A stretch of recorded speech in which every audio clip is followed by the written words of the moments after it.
దేవునికి స్తోత్రములు. కూడి వచ్చిన ప్రతి ఒక్కరికి ప్రభునామములో వందనములండి. మరియు ఆదివారపు లైవ్ కార్యక్రమాన్ని మనమందరం కూడా ప్రారంభించుకుందాం. ప్రారంభ ప్రార్థన చేసుకొని ఈ ఆదివారపు లైవ్ కార్యక్రమాన్ని ప్రారంభించుకుందాం. ప్రార్థన. స్తోత్రములు తండ్రి, పరిశుద్ధుడు అయిన ప్రభువా, మహోన్నతుడా, సర్వశక్తిమంతుడానికి వందనాలు తండ్రి. ఇదిగోనైనా మేము ప్రభువా మరి పాటలు పాడుకొని వాక్యాన్ని ధ్యానం చేస్తుండగా మమ్మల్ని దీవించండి తండ్రి, ఆశ్రయించండి. వాక్యానుసారంగా మేమందరం కూడా జీవించే భాగ్యాన్ని కలిగించండి. వందనాలు, స్తుతులు, స్తోత్రములు చెల్లిస్తూ యేసు నామమున అడిగి వేడుకొనుచున్నాం తండ్రి, ఆమేన్. ఆమేన్. ఒక పాట పాడుకుందాం. మన మధ్యలో ఉన్నటువంటి ఫెడ్రిక్ వచ్చి ఒక పాట పాడవలసిందిగా ప్రభు పేరట మనవి చేస్తూ ఉన్నాం.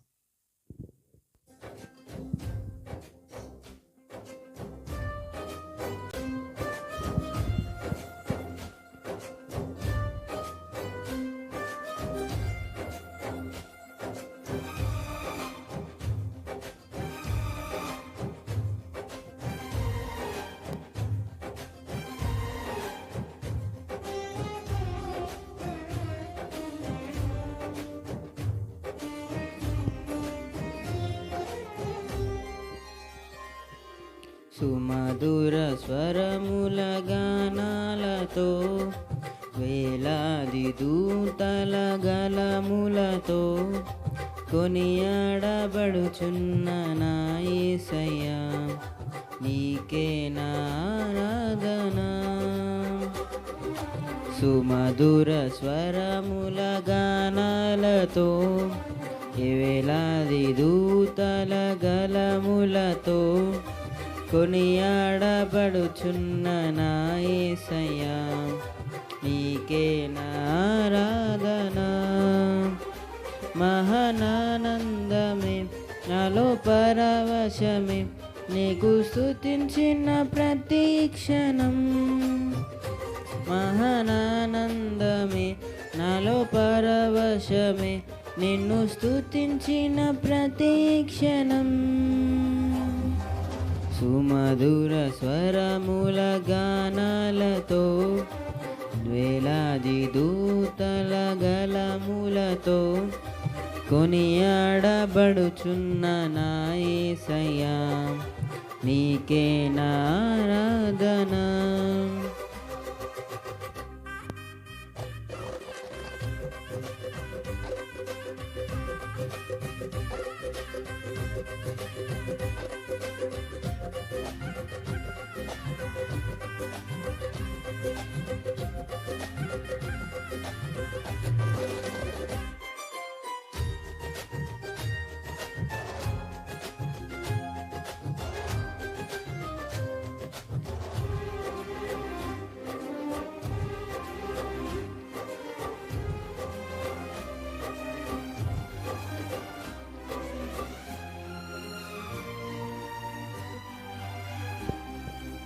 ఎడారి త్రోవలోనే నడచిన, ఎరుగని మార్గములో నన్ను నడిపిన, నా ముందు నడచిన జయవీరుడా, నా విజయ సంకేతమా.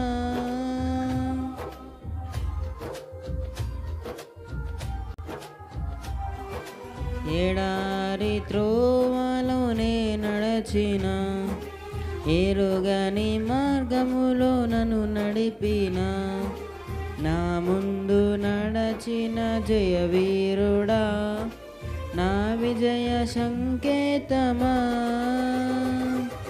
నీవే నీవే నా ఆనందము, నీవే నీవే నా ఆధారము, నీవే నీవే నా ఆనందము, నీవే నా ఆధారము.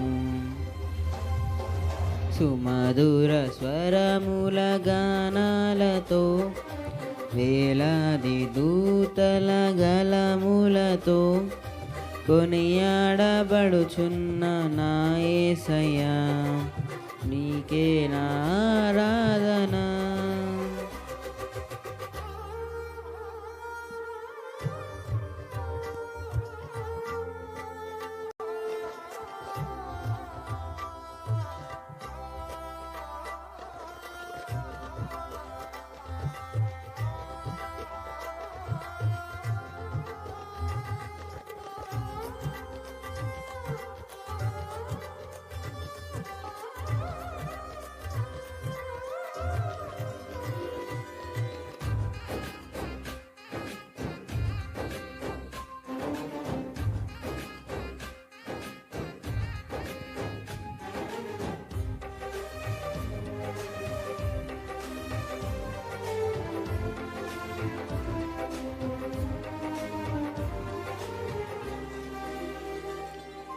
సంపూర్ణమైన నీ చిత్తమే, అనుకూలమైన సంకల్పమే జరిగించుచున్నావు నన్ను విడువక, నా ధైర్యము నీవేగా.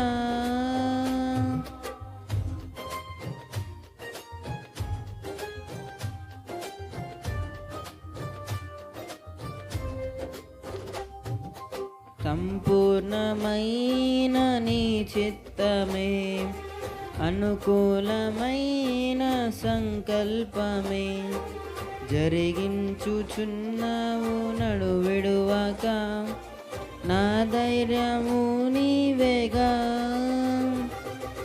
నీవే నీవే నా జయ గీతము, నీవే నీవే నా స్తుతి గీతము, నీవే నీవే నా జయ గీతము, నీవే నా స్తుతి గీతము. సుమధుర స్వరముల గానాలతో, వేలాది దూతల గలములతో కొనియాడబడుచున్న నా యేసయ్యా, నీవే నా ఆరాధన.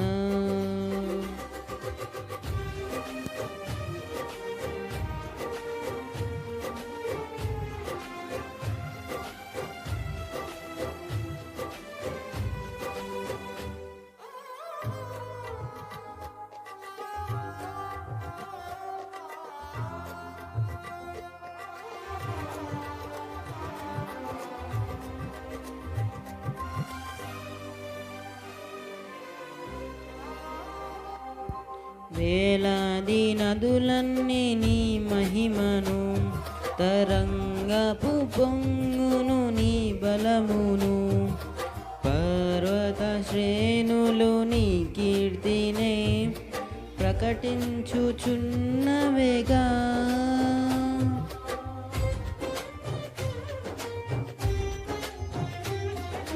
వేలాది నదులన్నీ నీ మహిమను, తరంగపు పొంగును నీ బలమును, పర్వత శ్రేణులు నీ కీర్తినే ప్రకటించుచున్నవేగా.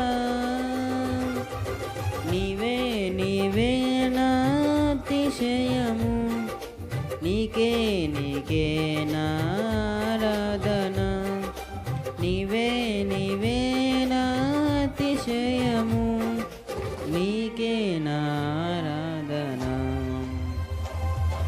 సుమధుర స్వరముల గానాలతో, వేలాది దూతల గలములతో కొనియాడబడుచున్న నా యేసయ్యా, నీకే నా ఆరాధన.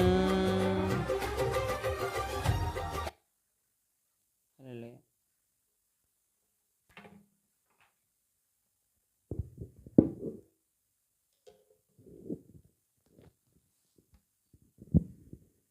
దేవునికి స్తోత్రం.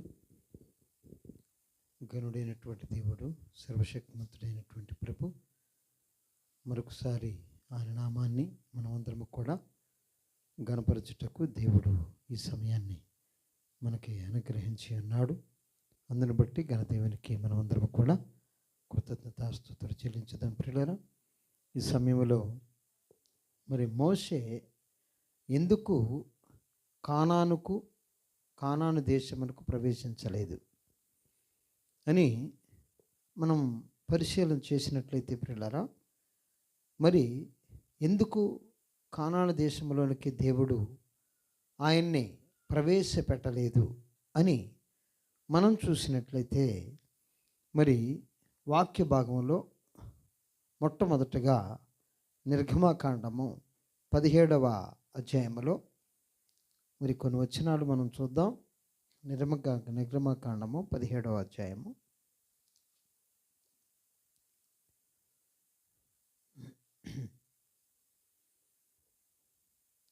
తర్వాత ఇశ్రాయేలీయులు సర్వ సమాజము యెహోవా మాట చొప్పున తమ ప్రయాణములలో సీను అరణ్యము నుండి ప్రయాణమైపోయి రెఫీదీములో దిగిరి.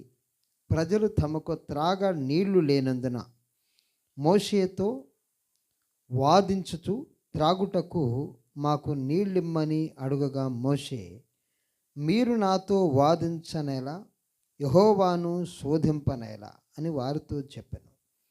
అక్కడ ప్రజలు నీళ్లు లేక దప్పిగొని మోషే మీద సనుగుచు, ఇందెందుకు మమ్మును మా పిల్లలను మా పశువులను దప్పి చేత చంపుటకై ఐగుప్తులో నుండి ఇక్కడికి తీసుకుని వచ్చితిరి అని వీళ్ళందరూ కూడా అన్నప్పుడు, అప్పుడు మోషే యెహోవాకు మొర్రపెట్టుచు, ఈ ప్రజలను నేనేమి చేయుదును, కొంతసేపటికి నన్ను రాళ్లతో కొట్టి చంపుదునెను.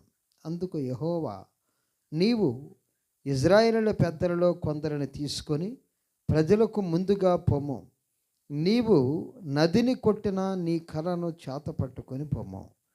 ఇదిగో అక్కడ యెహోవా అక్కడ హోరేబులోనే బండ మీద నేను నీకు ఎదురుగా నిలిచెదను. నీవు ఆ బండను కొట్టగా ప్రజలు త్రాగుటకు దానిలో నుండి నీళ్లు బయలుదేరినని మోషేతో సెలవీయగా, మోషే ఇశ్రాయేలీయుల పెద్దలను ప్రజల ఎదుట కన్నుల ఎదుట అట్లు చేసెను. అప్పుడు ఇశ్రాయేలీయులు చేసిన వాదమును బట్టి యెహోవా మన మధ్య ఉన్నాడో లేడో అని వారు యెహోవాను శోధించుటను బట్టి అది ఆ చోటికి మస్సా అనియు మరీబా అనియు పేరు పెట్టెను. దేవునికి స్తోత్రం. ఇక్కడ దేవుడు నీవు బండను కొట్టాల, దేవుడు చెప్తున్నటువంటి మాట. బండను కొట్టాలి అని దేవుడు చెప్తున్నాడు. దేవునికి స్తోత్రం. నీవు ఇశ్రాయేలీయుల పెద్దలలో కొందరిని తీసుకొని ప్రజలకు ముందుగా పొమ్ము, నీవు నదిని కొట్టిన నీ కర్రను చేత పట్టుకొని పొమ్ము. నదిని కొట్టగానే ఐగుప్తు దేశంలో నీళ్లు రక్తంగా మార్చబడ్డాయి కదా, అదే కర్రను నువ్వు చేత పట్టుకొని పొమ్ము. ఇదిగో అక్కడ హోరేబులోనే బండ మీద నేను నీకు ఎదురుగా నిలిచెదను. హోరేబులోనే బండ మీద నేను నీకు ఎదురుగా నిలుస్తాను. నీవు ఆ బండను కొట్టగా ప్రజలు త్రాగుటకు దానిలో నుండి నీళ్లు బయలుదేరని మోషేతో సెలవీయగా, బండను కొట్టాలి అని దేవుడు చెప్తూ ఉన్నాడు. దేవునికి స్తోత్రం కదండి. బండని కొట్టమని చెప్పాడు. మరియు మోషే ఇశ్రాయేలీయుల పెద్దల కన్నుల ఎదుట అట్లు చేశాను. అందరూ చూస్తూ ఉండగా, చూడండి పిల్లారా, ఇక్కడ నీళ్లు లేవని హడావిడి చేశారు.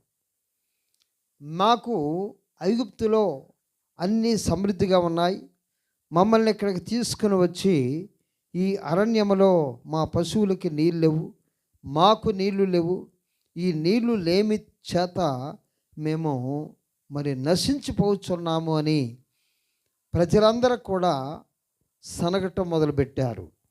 మోషే మీద, అహరోను మీద వాళ్ళు సనగటం పెట్టినప్పుడు దేవుడు మాట్లాడుతున్నటువంటి మాట ఏంటి అనంటే, నీవు ఆ యొక్క ఇశ్రాయేలులో ఉన్నటువంటి పెద్దలందరినీ తీసుకొని పో. ఇశ్రాయేలులో ఉన్నటువంటి పెద్దలందరినీ తీసుకొని హోరేబులో ఉన్నటువంటి ఆ యొక్క కొండ మీదకి వెళ్ళు. ఆ యొక్క అక్కడ హోరేబులో ఉన్నటువంటి బండ మీద ఆ బండ నేను చూపిస్తాను, ఆ బండను నువ్వు కొట్టగానే ఆ బండలో నుంచి నీళ్ళు వస్తాయి అని చెప్తూ ఉన్నాడు. అంటే అక్కడ ఇశ్రాయేలు పెద్దలు ఉన్నారు, ప్రజలందరూ చూస్తున్నారు. దేవునికి స్తోత్రం. ప్రజలందరూ చూస్తున్నారు, ఇశ్రాయేలు పెద్దలందరూ కూడా అక్కడ ఉన్నారు. మనం గమనించాలి ప్రియులారా. బండను కొడితే ఆ బండ క్రీస్తు గనక దేవుడు ఆయనను ఐగుప్తు కానాను దేశంలోనికి ప్రవేశింపనివ్వలేదు అని కొందరు చెప్తూ ఉంటారు. అయితే ప్రియులారా, జనులు దాదాపుగా 20 లక్షల మంది జనాంగము చూస్తూ ఉండగా, ఇజ్రాయేలులో ఉన్నటువంటి పెద్దలందరూ చూస్తూ ఉండగా, ఇక్కడ వాళ్ళందరూ చూస్తూ ఉండగా నువ్వు బండని కొట్టాలి అంటున్నాడు. దేవునికి స్తోత్రం. చూడండి, నీవు ఇజ్రాయేలు పెద్దలలో కొందరిని తీసుకొని ప్రజలకు ముందుగా పొమ్ము. నీవు నదిని కొట్టిన కర్రను చేత పట్టుకొని పొమ్ము. ఇదిగో అక్కడ హోరేబులోని బండ మీద నేను నీకు ఎదురుగా నిలిచెదను. నీవు ఆ బండను కొట్టగా ప్రజలు తాగుటకు దానిలో నుండి నీళ్లు బయలుదేరినని మోషేతో సెలవీయగా, మోషే ఇజ్రాయేలుల పెద్దల కన్నుల ఎదుట అట్లు చేశాను. దేవునికి స్తోత్రం. ఇజ్రాయేలు పెద్దలందరూ కూడా అక్కడ ఉన్నారు. మరి ఈ జనులందరికంటే నువ్వు ముందుగా ఆ పెద్దలను తీసుకొని పోయి వాళ్ళందరూ చూస్తూ ఉండగా బండను కొట్టు, నీళ్ళు ఇస్తారు. నీళ్ళు ఆ బండలో నుంచి నీళ్ళు వస్తాయని చెప్తూ ఉన్నాడు. దేవునికి స్తోత్రం. అదేవిధంగా మనము మరి సంఖ్యాకాండములో చూసినట్లయితే పిల్లరా, సంఖ్యాకాండములో కూడా మరి కొన్ని వచనాలు మనం చూద్దాం. సంఖ్యాకాండములో 20వ అధ్యాయము మరి 1 నుంచి మరి కొన్ని వచనాలు చూసుకుందాం. సంఖ్యాకాండము 20వ అధ్యాయము. మొదట నెల యందు ఇజ్రాయేలులు సర్వ సమాజము సీను అరణ్యమునకు రాగా ప్రజలు కాదేశులో దిగిరి. అక్కడ మిరియాము చనిపోయి పాతిపెట్టబడెను. ఆ సమాజమునకు నీళ్లు లేకపోయినందున వారు మోషే అహరోనులకు విరోధంగా పోగైరి. వీళ్ళు నాయకత్వం చేస్తున్నారు, వీళ్ళు మా మీద పెత్తనం చేస్తున్నారని సర్వ సమాజము మోషేకు అహరోనుకు విరోధంగా పోగైపోయారట. జనులు మోషేతో వాదించుచు, అయ్యో మా సహోదరులు యెహోవా ఎదుట చనిపోయినప్పుడు మేమును చనిపోయిన ఎడల ఎంతో మేలు. మేమును మా పశువులను ఇక్కడ చనిపోవునట్లు ఈ అరణ్యములోనికి యెహోవా సమాజమును మీరేలా తెచ్చితిరి? ఈ అరణ్యములో నీళ్లు లేక మేము చనిపోవునట్లుగా ఈ అరణ్యములోకి మీరేలా తీసుకొచ్చారు? ఈ కాని చోటికి మమ్ము తెచ్చుటకు ఐగుప్తులో నుండి మమ్మను ఎలా రప్పించితిరి? ఇది కాని చోటు, ఈ అరణ్యములో నీళ్లు లేవు, ఈ అరణ్యంలో మేము తిప్పలబడుతున్నాం. మరి ఈ స్థలములో గింజలు లేవు, అంజూరాలు లేవు, ద్రాక్షాలు లేవు, దానిమ్మలు లేవు, త్రాగుటకు నీళ్ళే లేవనిరి. దేవునికి స్తోత్రం. ఈ స్థలంలో ఏమీ లేవంటున్నారండి. మరి గింజలు లేవు, అంజూరాలు లేవు, ద్రాక్షాలు లేవు, దానిమ్మలు లేవు, త్రాగుటకు నీళ్ళే లేవు అన్నారు. అప్పుడు మోషే అహరోనులు సమాజం ఎదుట నుండి ప్రత్యక్షపు గుడారం యొక్క ద్వారములోనికి వెళ్ళి సాగిలపడగా, ప్రత్యక్షపు గుడారము ద్వారంలోకి వెళ్ళి వాళ్ళు సాగిలపడ్డారు. అప్పుడు యెహోవా మహిమ వారికి కనబడెను. దేవునికి స్తోత్రం. వారికి యెహోవా మహిమ కనబడదట.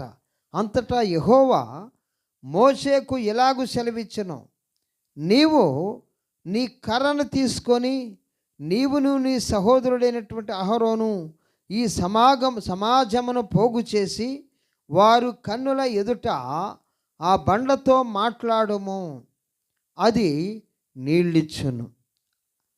మరి నిర్గమాకాండము 17వ అధ్యాయంలో బండను కొట్టమన్నాడు. ఇక్కడ అంటున్నాడు దేవుడు బండతో మాట్లాడమంటున్నాడు. దేవునికి స్తోత్రం. బండతో ఏమంటున్నాడండి? నీవు నీ కర్రను తీసుకొని, అంటే నీళ్లను రక్తంగా మార్చినటువంటి కర్రను తీసుకొని, మరి నీవును నీ సహోదరుడైనటువంటి అహరోనును ఈ సమాజమును పోగు చేసి వారి కన్నుల ఎదుట ఆ బండతో మాట్లాడుము. నిర్గమాకాండం 17వ అధ్యాయంలో అక్కడ పెద్దలను తీసుకొని పోయి మరి వారి ఎదుట బండని 2 సార్లు కొట్టమని అక్కడ రాయబడి ఉన్నది. ఇక్కడ అంటున్నాడు, నీవును నీ సహోదరుడైనటువంటి అహరోను ఈ యొక్క సమాజమును పోగు చేసి మరి వారి కన్నుల ఎదుట ఆ బండతో మాట్లాడుము. సర్వ సమాజమును పోగు చేయమంటున్నాడు. దేవునికి స్తోత్రం. సర్వ సమాజం ఉన్నది. ఆ యొక్క ఇజ్రాయేలీయుల యొక్క పెద్దలు కూడా అక్కడ ఉన్నారు. దేవునికి స్తోత్రం. అది నీళ్ళిచ్చును, బండతో మాట్లాడుము, అది నీళ్ళిస్తుంది అంటున్నాడు. దేవునికి స్తోత్రం. మరి నీవు వారి కొరకు నీళ్లను బండలో నుంచి రప్పించి సమాజమునకును వారి పశువులకును త్రాగుటకెమ్ము. యెహోవా అతని ఆజ్ఞాపించినట్లు మోషే ఆయన సన్నిధి నుండి ఆ కర్రను తీసుకుని పోయెను. ఆ యొక్క మరి ప్రత్యక్షపు గుడారము ఎదుట సాగిలపడినటువంటి మోషే అహరోనులు ఇద్దరికి కూడా ప్రియులారా దేవుని మాట ప్రకారము వారు సాగిపోయారు. తర్వాత మోషే అహరోనులు ఆ బండ ఎదుట సమాజమును మరి పోగు చేసినప్పుడు అతడు వారితో, ద్రోహులారా వినుడి. సర్వ సమాజమును ఆ యొక్క బండ ఎదుట పోగు చేశారట. చేసిన తర్వాత వారితో మోషే మాట్లాడుతున్నటువంటి మాట, ద్రోహులారా వినుడి, మేము ఈ బండలో నుండి మీ కొరకు నీళ్లు రప్పింపవలేనా అనెను. ద్రోహులారా వినుడి, ఈ బండలో నుండి మీ కొరకు నీళ్లు రప్పింపవలేనా అనెను. అప్పుడు మోషే తన చెయ్యి ఎత్తి 2 మార్లు తన కర్రతో ఆ బండను కొట్టగా నీళ్లు సమృద్ధిగా ప్రవహించెను. 2 మార్లు కొట్టాడట. దేవునికి స్తోత్రం. సమాజమును పశువులను త్రాగెను. అప్పుడు యెహోవా మోషే అహరోనులతో, మీరు ఇశ్రాయేలీయుల కన్నుల ఎదుట నా పరిశుద్ధతను సన్మానించినట్లు నన్ను కొనకపోతిరి గనుక ఈ సమాజమును నేను వారికిచ్చిన దేశములోనికి మీరు తోడుకొని పోరని చెప్పెను. మరి అవి మెరీబా జలమనబడెను. ఏలయనగా ఇశ్రాయేలీయులు యెహోవాతో వాదించినప్పుడు ఆయన వారి మధ్యను తన్ను పరిశుద్ధపరచుకొనెను. దేవునికి స్తోత్రం. ఇక్కడ మోషే మాట్లాడుతున్నటువంటి మాట ప్రియులారా మనం చూసినట్లయితే, మరి ద్రోహులారా వినుడి అంటున్నాడు కదండి.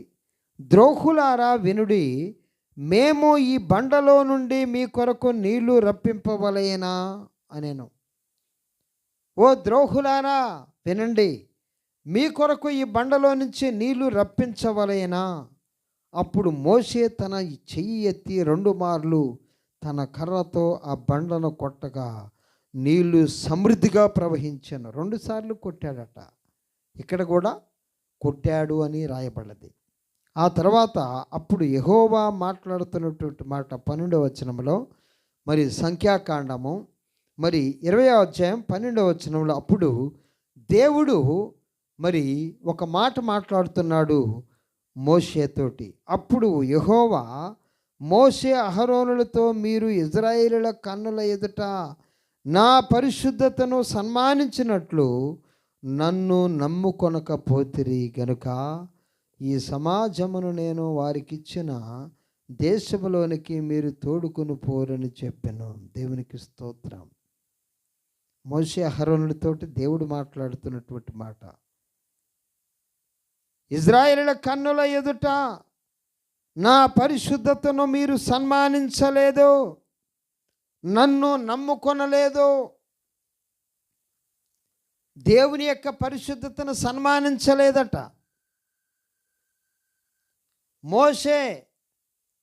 మోషే అహరోనులను దేవుడు పరిశుద్ధపరిచాడు. మోషేను సీనాయి పర్వతం మీద దేవుడు పరిశుద్ధపరిచాడు. అహరోను మోషే చేత అనగా ఆయనను యాజకుడిగా తయారు చేసేటువంటి క్రమములో దేవుడు చెప్పినటువంటి రూలు ప్రకారము అహరోనును పరిశుద్ధపరిచిన వాడు ఎవరండి? మోషే. దేవునికి స్తోత్రం. మోషే అహరోనులు దేవుని ఎదుట పరిశుద్ధులుగా ఉన్నారు. వాళ్ళని దేవుడు పరిశుద్ధపరిచాడు. అయితే దేవుణ్ణి వాళ్ళు మరి పరిశుద్ధపరచలేదంటున్నాడు ఇక్కడ 12వ వచనంలో. చూడండి, ఇక్కడ చాలా గమనించాలి మనం. అప్పుడు యెహోవా మోషే అహరోనులతో, మీరు ఇశ్రాయేలీయుల కన్నుల ఎదుట నా పరిశుద్ధతను సన్మానించినట్లు నన్ను నమ్ముకొనకపోతిరి గనుక, ఇశ్రాయేలీయుల సమాజం ఎదుట మీరు నా పరిశుద్ధతను సన్మానించినట్లు నన్ను నమ్ముకొనకపోతిరి గనుక, ఈ సమాజమును నేను వారికిచ్చిన దేశములోనికి మీరు తొనుకొని పోలేరు. కనాను దేశంలోనికి మీరు పోలేరు. ఎందుకంటే సమాజమును నువ్వు ఏమన్నావు? ద్రోహులారా అన్నావు మోషే.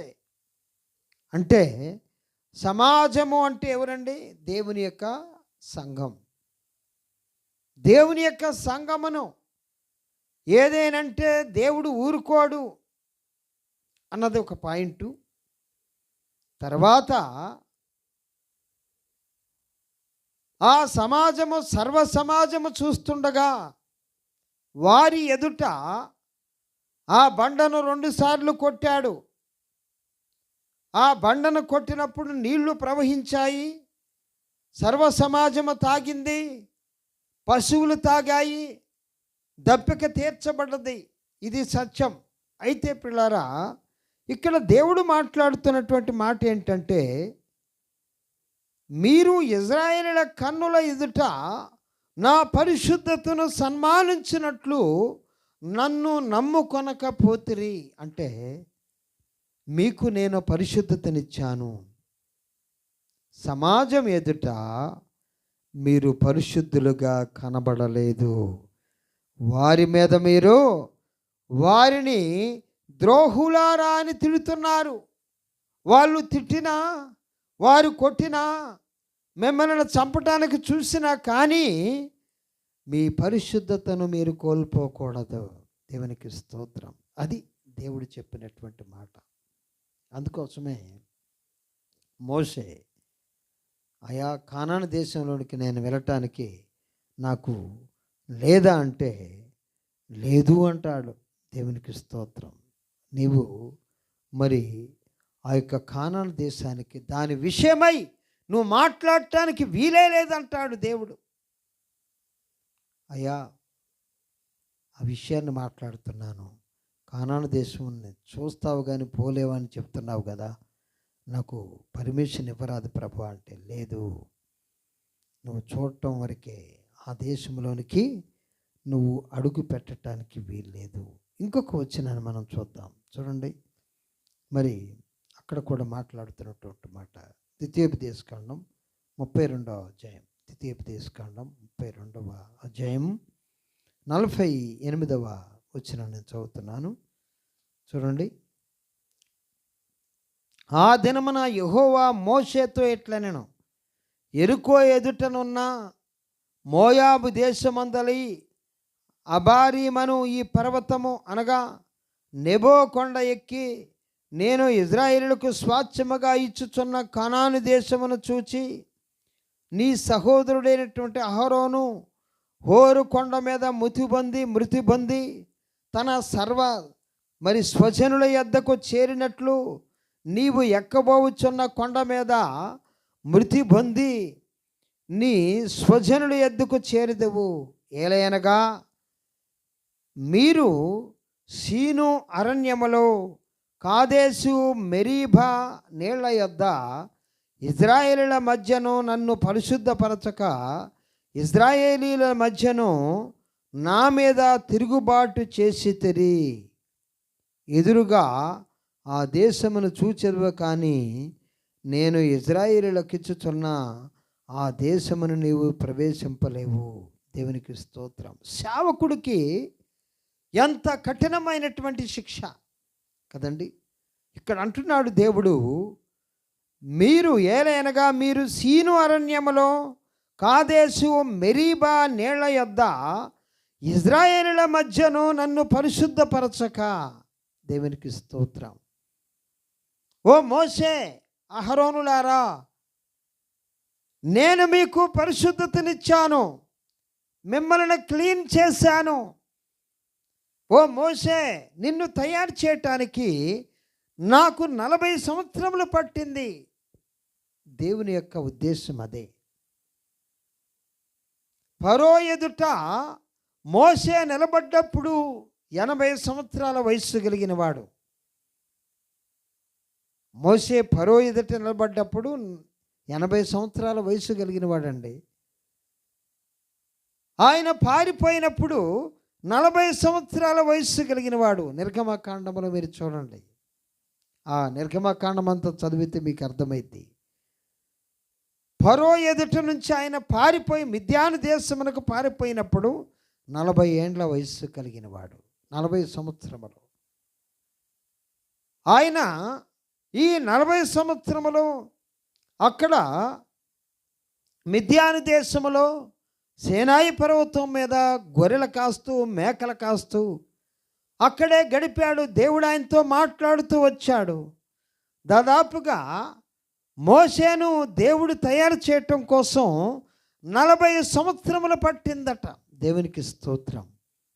ఆయన చేతికి దేవుడు అద్భుతములను, మహత్కార్యములను, సూచక క్రియలన్నీ కూడా చేసేటువంటి శక్తి మోషేకు దేవుడిచ్చాడు. అహరోనును యాజకుడుగా ప్రతిష్ఠించేటువంటి శక్తిని, ఏ విధంగా అహరోనును ప్రతిష్ఠించాలి, యాజకుడుగా ప్రతిష్ఠించేది బాధ్యత నీదే అని మోషేకు చెప్పాడు. 40 సంవత్సరాలు ఆయనకి బోధిస్తూ బోధిస్తూ బోధిస్తూ ఆయన్ని తయారు చేశాడు. ఆయన్ని పరిశుద్ధపరిచాడు. 40 ఇయర్స్ పట్టింది మోషే పరిశుద్ధపరచబడటానికి. దేవునికి స్తోత్రము కలుగురుగాక. అయితే ఆ పరిశుద్ధతను నీవు నా సర్వ సమాజము ఎదుట నీవు మరి నా మీద తిరుగుబాటు చేశావు. తిరుగుబాటు ఎట్లా అంటే, ద్రోహులారా అన్నావు, వారిని తిట్టావు. నీ నోటి మాట సరిగ్గా లేకపోయింది. ద్రోహులారాన్ని తిట్టావు కాబట్టి నీ నోటి మాట కరెక్ట్గా లేదు. సర్వ సమాజం అందరూ చూస్తున్నారు. దాదాపుగా 25 లక్షల మంది జనాంగము చూస్తున్నారు. ఇజ్రాయేలు పెద్దలందరూ చూస్తున్నారు. ఆ బండ ఎదుట వీళ్ళందరూ కూడా పోగయ్యారు. వాళ్ళని నువ్వు అంటున్నావు, ద్రోహులారా అంటున్నావు. ఏదో మరుగున అనినటువంటి మాట కాదు మోషే.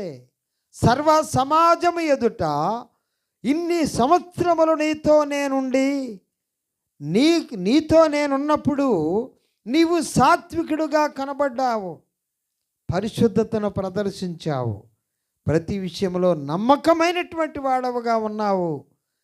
ఈ మెరీబా జలముల దగ్గరకు వచ్చేసరికి వారు నీ మీద తిరుగుబాటు చేసినప్పుడు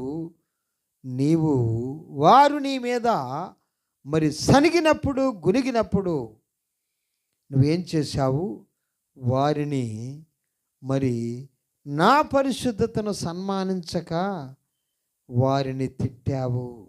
నువ్వు తిట్టటమే పెద్ద తప్పు. అది తిరుగుబాటు. దేవునికి స్తోత్రం.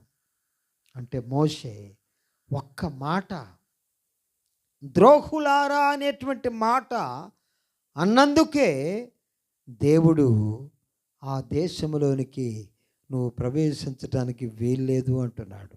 దేవునికి స్తోత్రం కదండి. ఎంత మరి చూడండి, ఎంత అంటే మోషే ఎంత కరెక్ట్గా ఉన్నాడండి. ప్రతి విషయంలో కూడా మోషే ఎంతో మంచిగా ఉన్నాడు, ఎంతో కరెక్ట్గా ఉన్నాడు. దేవునికి స్తోత్రం. చూడండి, ఇంకా మనం చూసినట్లయితే మరి 106వ దావీదు కీర్తనలో 32వ వచనం నేను చదువుతాను. చూడండి, 106:32.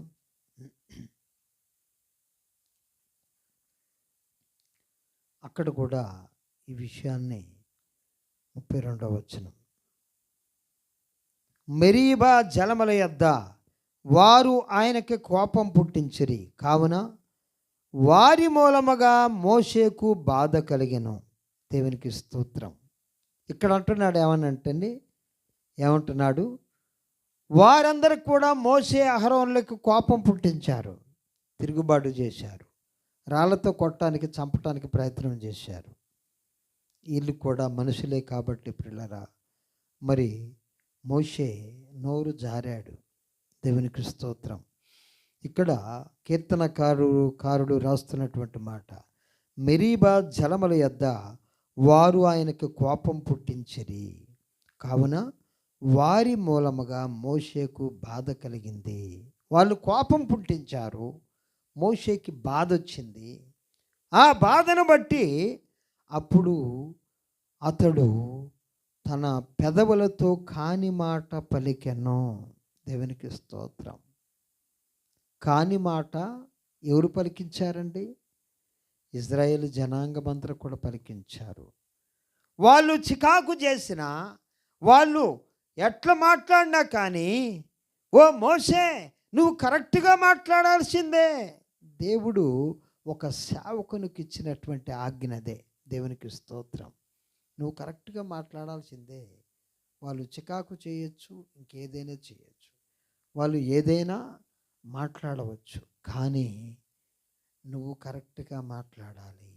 వాళ్ళు చికాకు పెట్టినా, వాళ్ళు ఎలాంటిది చికాకు పెట్టినా కానీ, ఏది పెట్టినా కానీ నువ్వు కరెక్ట్గా మాట్లాడాలి అని దేవుడు మరి మోషేతోటి చెప్తూ ఉన్నటువంటి మాట. దేవునికి స్తోత్రం. మోషేను బాధ పెట్టారు, కొట్టడానికి చంపారు, వారు కొట్టి చంపటానికి ప్రయత్నం చేశారు. సమాజం అంతా తిరుగుబాటు చేసింది.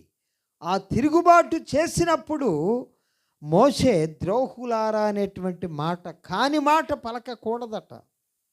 దేవునికి స్తోత్రం. అప్పుడు చూసేది ఒక్కళ్ళిద్దరు కాదండి, సర్వ సమాజం అంతా చూస్తుంది.